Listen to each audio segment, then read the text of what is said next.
Be Healthy, Live Well bersama Kata Dokter. Be Healthy, Live Well bersama Kata Dokter, channel podcast Kasibu Hospital.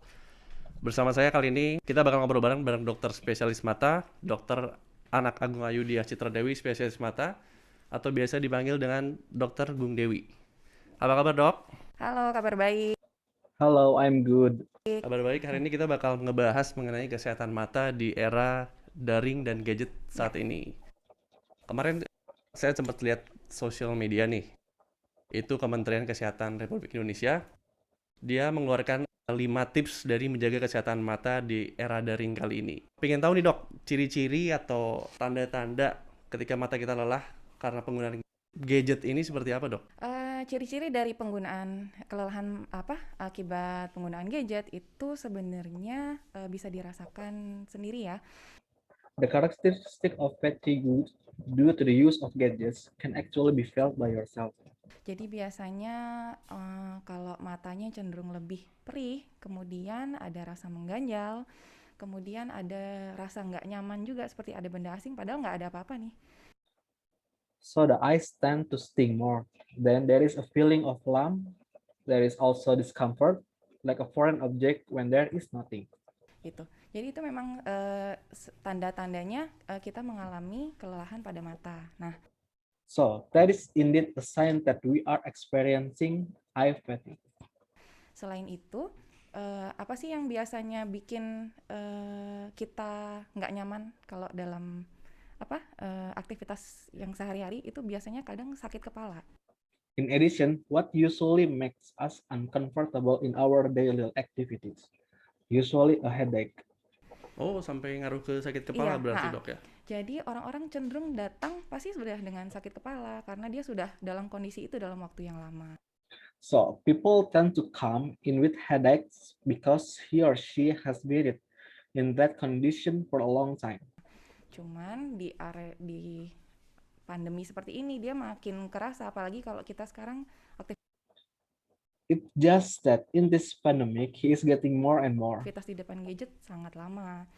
especially if we are not active in front of gadget for a very long time. Jadi rata-rata sih orang akan datang dengan keluhan sakit kepala. So the average person will come with complaints of headaches.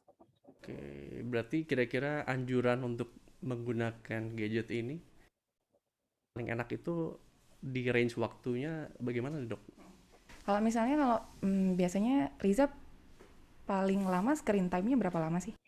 For example, research how long is the longest screen time? Screen time Instagram saya kurang lebih udah 2 Instagram jam ya? sih. 2 jam? 2 jam. Oke, setelah itu ada keluhan atau enggak? Are there any complaints? Biasa aja. Ada sih, Dok. Ada. Mata kayak agak sedikit berair sih. Jadi kalau yang kita anjurkan sih biasanya screen time itu cuma 20 menit. So if we recommend it, usually the screen time is only 20 minutes. Jadi Oh, kita 20 menit. Jadi kita pakainya rule 20-20-20 namanya. So we use the rule of 20-20-20. 20 menit setelah melihat gadget kita harus melihat jauh-jauh gitu sejarak 20 kaki atau 6 meter lah selama 20 detik. Nah, 20 minutes after looking at the gadget, we have to look at something far away from 20 feet or 6 meters for 20 seconds. itu yang dianjurkan biasanya. That's what is usually recommended. Jadi itu namanya rule of 20-20-20. So it's called the rule of 20-20-20. Tapi kalau misalnya kerja, ini kan agak susah kan nyari break time-nya. But if you're working, for example, it's a bit difficult to find the break time. Jadi kalau misalnya setelah bekerja sekitar 1-2 jam, itu dianjurkan sih istirahat menutup mata atau enggak melihat yang jauh-jauh juga, itu selama 15 menit. So after working 1 until 2 hours, you need to take a break and close your eyes. If you don't look far away for 15 minutes. 15 menit gitu. Iya. Oke. Yes. Dok, mata saya sakit kayak ada tekanan gitu. Itu apakah pengaruh dari gadget kah atau dari yang lain kah gitu? Itu karena keluhan itu bersifat subjektif ya. Complaints are subjective. Jadi sebenarnya keluhan seperti ada tekanan atau yang tadi saya bilang rasa mengganjal itu sebenarnya bisa aja karena pengaruh kelamaan bermain gadget atau durasi lama di depan komputer, layar komputer itu bisa jadi So actually complaints such as pressure or what I said earlier, the feeling of being stuck could actually be due to the influence of playing gadgets or in front of a computer for a long time. Salah satu gejala dari kelelahan pada mata gitu. It could be one of the symptoms of eye fatigue. Cuman biasanya sih kalau pasien-pasien yang datang dengan keluhan seperti itu, saya akan coba untuk periksa dulu. However, usually if patients come because of complaints like that, I will try to check it first. Bagaimana keadaan matanya, apakah sebenarnya matanya sehat atau apakah ada gangguan refraksi. How is the condition of his eyes, or actually his eyes are healthy or there is a reflection disorder. Nah, kadang-kadang itu yang bikin sakit kepalanya lebih sering datang gitu.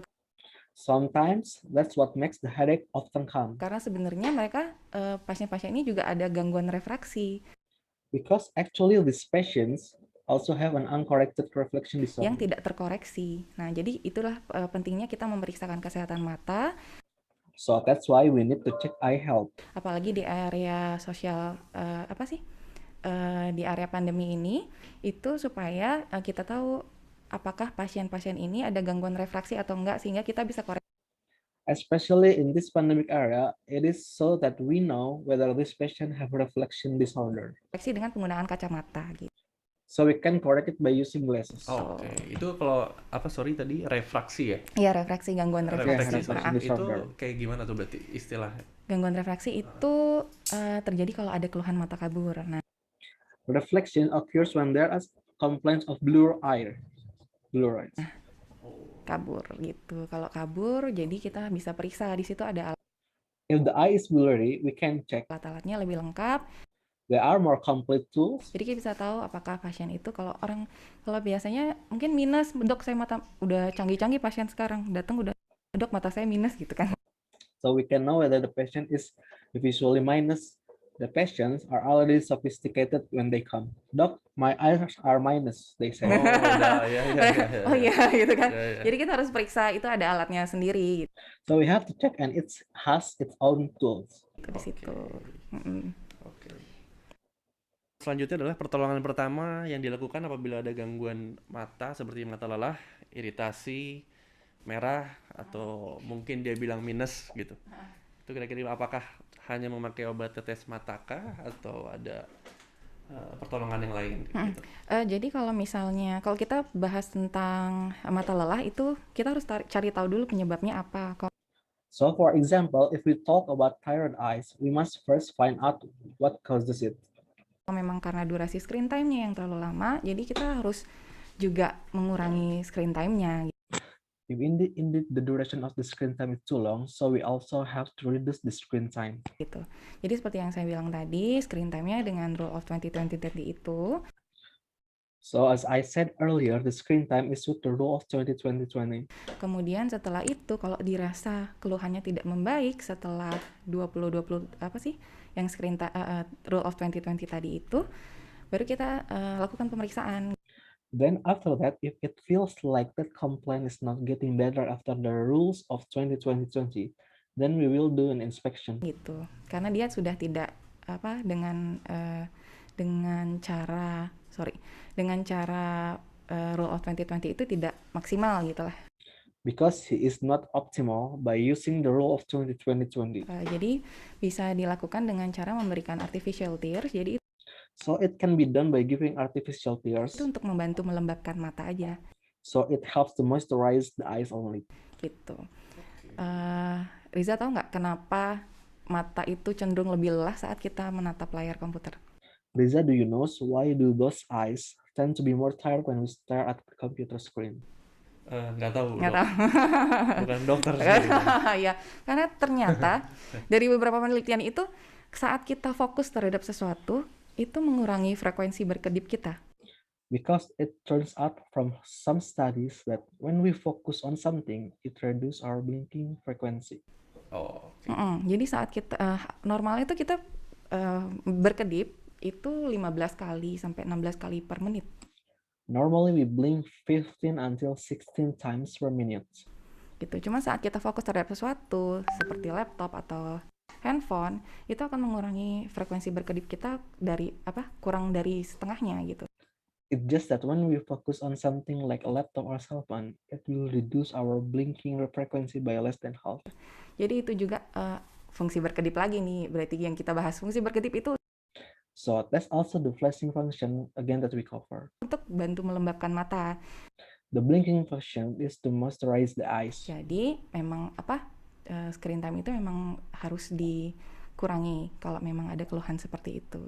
So the screen time must be reduced if there are complaints like that. Gitu. Oke. Untuk yang terakhir nih dok, tips atau cara untuk menjaga kesehatan mata di era daring seperti ini kayak gimana nih?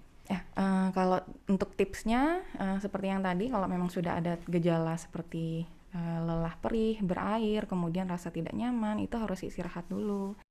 As for the tips, if you have symptoms such as tired, sore, watery, and then discomfort, you have to rest first. Kemudian kalau sudah istirahat dengan menggunakan rule of 2020 tadi, tapi tidak mengalami perbaikan, ada baiknya untuk dikonsultasikan ke dokter mata dimanapun berada. Then, if you have taken a break using the rule of 2020 earlier, but there is no improvement, it is better to consult an ophthalmologist wherever you are. Kemudian di situ nanti bisa dilakukan pemeriksaan mata secara detail, apakah terdapat gangguan refraksi atau tidak. Gitu. Then later there can be a detailed examination of whether there is a reflection disorder or not. Ya. Oke, terima kasih dokter. Iya, sama-sama. Nah, untuk sahabat KIH bisa bertemu dengan Dr. Gung Dewi melalui online appointment atau di appointment.kih.co.id atau mungkin jadwal prakteknya dok bisa di saya prakteknya di Rumah Sakit Kasih Ibu Kedonganan itu pukul 9 hingga pukul 12. I practice at Kasih Ibu Hospital Kedonganan from 9 to 12. Kemudian di Rumah Sakit Kasih Ibu Denpasar hari Senin pukul 4 sore. Dan at Kasih Ibu Hospital Denpasar Monday at 4 p.m. Dan Rumah Sakit Kasih Ibu Kasih Sabe di hari Senin dan Rabu. And Kasih Ibu Hospital Kasih Habe Monday and Wednesday. Dr. Gung Dewi, terima kasih atas kehadirannya di studio Kata Dokter. Oke, untuk informasi dan kesehatan bisa kalian cek melalui Instagram @kasibuhospital dan juga melalui channel YouTube kami di KIH TV. Terima kasih. Saya Riza pamit. Sampai bertemu di Kata Dokter selanjutnya.